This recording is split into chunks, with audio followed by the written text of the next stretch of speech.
This is an update to Empyrion Galactic Survival. I'm Eustace the Monk. Empyrion just got some big updates, and I've been meaning to do this video, quite honestly, for about a week or so, but then Fallout 4 happened, and so there's that. The beginning game has been totally redesigned, and for the better.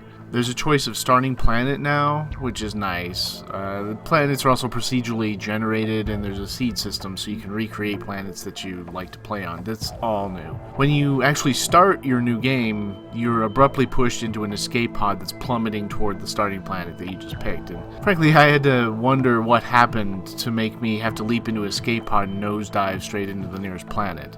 It was probably my fault. I came across a Membari battlecruiser in my garbage scow and hailed them just to start calling them boneheads or, make Bellicose talk to them or something like that. Anyway, after this latest batch of updates, you don't have an escape ship to rely on for crafting and oxygen supply and that kind of thing. You have this little mini portable crafting machine that they give you that you can just plunk down anywhere. It's powered with solar panels. That's pretty handy because you won't have to constantly feed it energy packs to keep it going. It can't craft very much, so you want to get a base going to build anything that's actually useful. Also, the easier difficulty planet has a breathable atmosphere, so you won't have to spend a whole bunch of time refilling your oxygen meter constantly.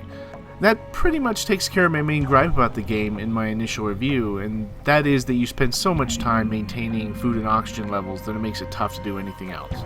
You also have to put your base on a flat piece of land now, which makes the terraforming tool actually useful. You have to prepare the land to build your base on, and there's very little flat land to build on, so you'll find yourself terraforming a lot more than you did before. Before it was just for show. You can put your base down pretty much anywhere. Now you have to actually flatten out some land, and it makes it a little more realistic. The creatures continue to improve. There's these slimy looking bug aliens and these blobs come out at night that have the Eye of Sauron shining on them. The wildlife at the beginning planet is less hostile, which is nice because you can't craft any decent weapons early on. Now, if you pick a fight with them, they'll still kill you. Here's me trying to shoot one of the blobs with my pistol, and he ended up poisoning me, and I had no way to make an antidote yet, which was not smart on my part.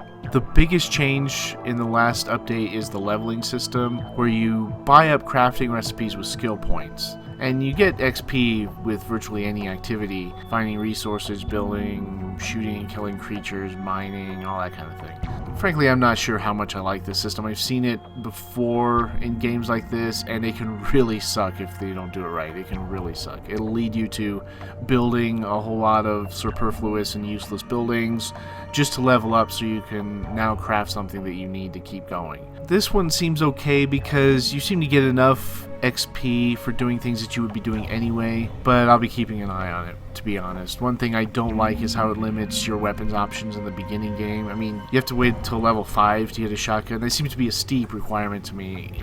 In real life, weaponry doesn't get much simpler than a pump-action shotgun.